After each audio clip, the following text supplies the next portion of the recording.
Thanks.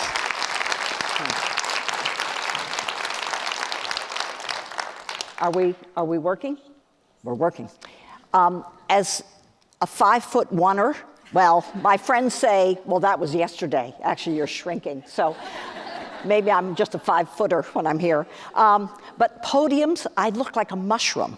So I asked if I could stand aside from the podium. This is such an amazing event. As Irma and others will tell you, they thought it was going to be 35 or 40, and it's become, how many now? How many are registered? 800. So could we, this is our one chance all together, could we thank Irma and Giti and Hala and all the wonderful organizers for bringing us together?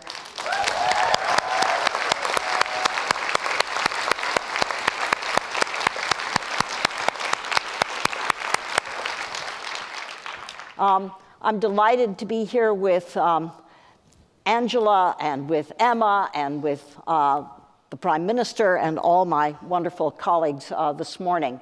When I was trying to think what might be useful to think about together, I thought about curiosity and how hard it is to be curious and how uncomfortable it is to be curious and how you know you're alive when you start being curious about things that you used to not be curious about. And I think it's good to be uncomfortable, isn't it? Right? One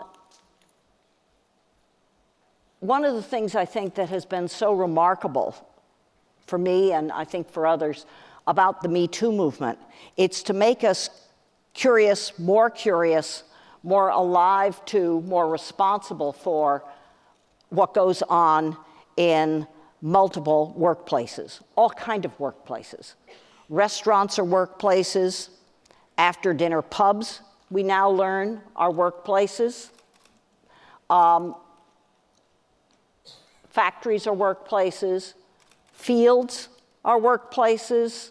There was just a speak out by Moroccan migrant workers who picked strawberries in Spain about the abuse they've been suffering for years, and that makes you think anew about what is in the strawberries you put on your cereal in the morning. There are all kinds of workplaces that, in fact, I think a lot of us haven't been that curious about, or we've known about, but we haven't paused and really thought, what's the relationship between the micro levels of workplaces and the workings, for instance, of not only patriarchy writ large, but militarism that feeds patriarchy. And what I think the MeToo movement has done for many of us is it's made us make connections between micro-curiosity. What goes on in elevators? Who doesn't take an elevator with whom? Why? What goes on after hours when only a couple of people stay after work, and who is it that you find out has stayed after work when you stayed after work and you were hoping you would never be in a space with him alone? It makes us curious about micro workings of patriarchy and big structures of patriarchy. Emma yesterday was wonderful in talking about the hysterical sanity of feminists or women, whether they call themselves feminists or not, who talk about large structures that underpin micro abuse. And so I think when I'm trying to think about what is so radicalizing, what is so revolutionary about the MeToo movement is that it reminds us again that we have to hone our skills, and they are skills, and you do have to hone them, and you don't have enough of them, and you have to listen to other people to get further along. We have to hone our skills in being curious about what goes on after work or at the elevator. That is the most micro kind of interactions, the most micro kinds of abuses and presumptions and anxieties and aspirations with large structures of the corporate world, of the militarized world, of the political elite. And I think what feminists have taught me in many countries is that that is really one of the geniuses of having a feminist way of making sense of privilege and power abuse and inequality and injustice in the world. That is, what feminists have taught me is I have to think about the big picture in order to understand the little picture. But I worry, and academics do this all the time to students, they present, you've got to understand, and of course men do it to women, you've got to understand the big picture or you'll never understand the little picture. And that can be really condescending, right? How many of you have ever had somebody who was older, wiser, more senior than you say, but you got to think about the big picture, right? Raise your hand. Come on. How many? Yeah, okay, right? So it's true, but it's not true enough. Because if somebody just thinks about the big picture, then they actually really don't have to worry about what happens on the assembly line near dangerous machinery.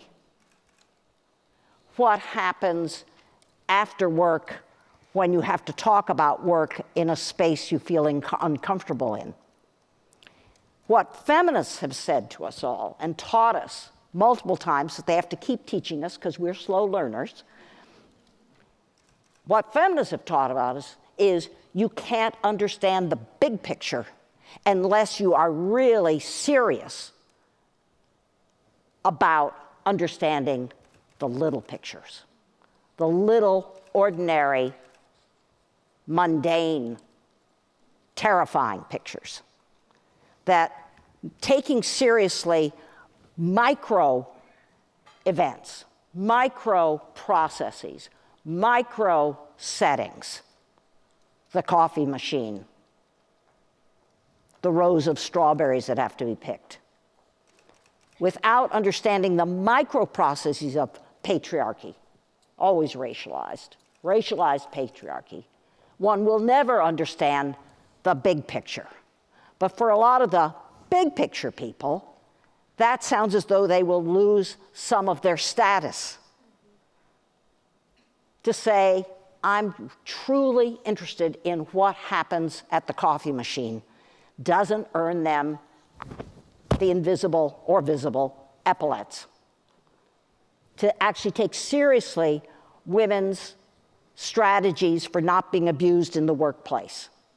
That doesn't earn them the title of intellectual. But in fact, what feminists have taught us is if we don't understand the micro processes, in fact, our alleged understanding of the macro processes will always be flawed and always be unreliable. An example. I remember the first time at my own university, which was one of the first in 1979-80, when the term sexual harassment, like many feminist concepts, systematic wartime rape, date rape, marital rape, these are all concepts that allowed us to see things as patterns that we thought were random. And sexual harassment is a concept, and it was created by an alliance of feminist lawyers and feminist workplace advocates and some feminist local volunteer activists. It was created in 1978, 79, 80. And my university is one of the first where a Chilean woman in exile, Jimena Bunster, a Chilean feminist in exile because of her opposition to Pinochet, and had a very marginalized position at my university, and she claimed sexual harassment against her department chair. But we had just then learned, I had never heard the word sexual put together with harassment. It was brand new to me. I actually had to have the activist woman who was advising Jimena and me, could you say that phrase again? And I remember that, 1979. Could you say that phrase again? And when we tried to create a wider alliance at my university to support Ali Homeina, but also to get other people to speak out, in this case against this particular chair of her department, one of the people to speak out very bravely, because she was in quite a vulnerable position, was the then department secretary. The other person, two other women did, an untenured faculty member in her department who had a tenure-line faculty, as versus Homeina, who was visiting. This is structure, right? A Puerto Rican graduate student and an undergraduate student. Homeina, who was very funny in her radicalism, called the abuser, the chair, called him the equal opportunity harasser. But when we tried to get other women to join in, and including especially other women working as department secretaries to support especially the woman named Lynn, who was the department secretary who spoke out, we learned a lot. A lot of them did not want to do it. This is about the work of solidarity that everyone here has talked about, and yesterday as well. It's hard work.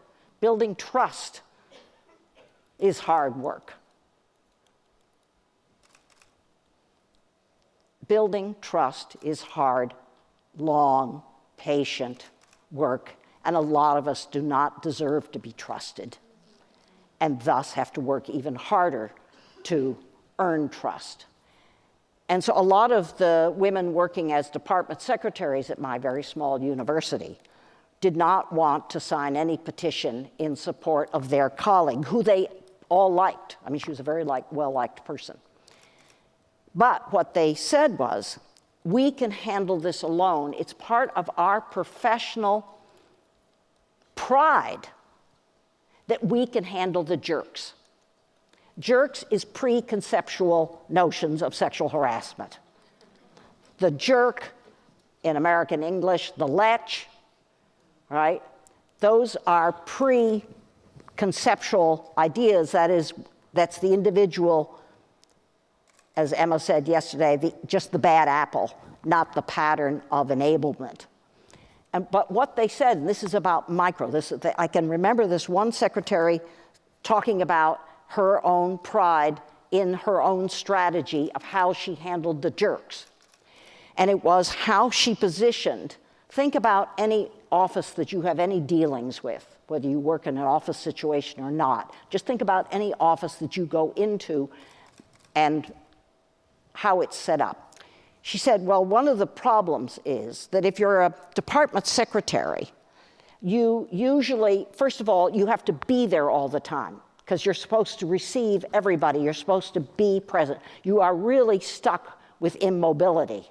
You are supposed to be there at the desk. And said what happens is that your desk is here, and there is space behind you where, excuse me, Catherine, where the department mail chair can come, quote, hand you a memo to type. So, micro curiosity to listen to department secretaries say how they try to change where their desk is and where their chair is. They try to get their chair up against the wall, the desk facing out, so nobody can come and put their arm over them, allegedly to hand them something to type. And out of that came pride, and out of pride plus distrust of who would trust faculty members anyway, if you're a department secretary, all right? Out of distrust of the faculty members who were urging solidarity, and out of their own pride in their own strategic micro agencies, they wouldn't sign the petition to support their colleague. But that, where you put the furniture, what you do when somebody's gotten on an elevator and you're just not going to get the elevator because of who's on the elevator, what you do when you're standing doing your assembly line work at dangerous machinery and the foreman comes by, what you do in the field when the foreman pulls you aside to talk about, quote, your contract. Those have to be understood. We have to be curious about them. We have to do something with our curiosity to change our understandings of pride, our understandings of agency, our understandings of solidarity. It's that combination. You understand the big picture in order to make sense of the small picture. That is, you think about why sexual harassment has become such a useful, new, feminist-created concept through which you can see patterns that before you only saw jerks. That's the big picture, all right? But you cannot, we cannot, I cannot stop there and take pride in, my pride, in, oh, my intellectual sophistication that I can talk in terms of concepts.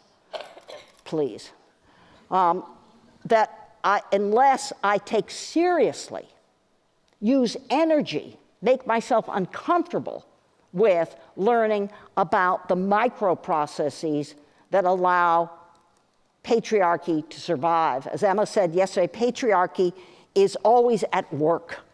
Patriarchy isn't a thing. This is one of the things that it'll stay with me that Emma said this yesterday, that patriarchy is gears and wheels and processes and flows.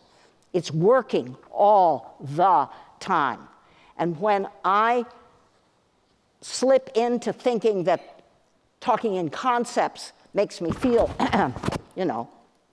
taller than 5 feet, that if I do that and I stop thinking about where a woman working in a clerical position positions her chair, then I will have enabled patriarchy to persist because of a lack of activist curiosity. Think big in order to think small. Think small. Be curious about everywhere in order to think big. And then send our curiosities, our newly informed, more trustworthy curiosities, into action. Thanks.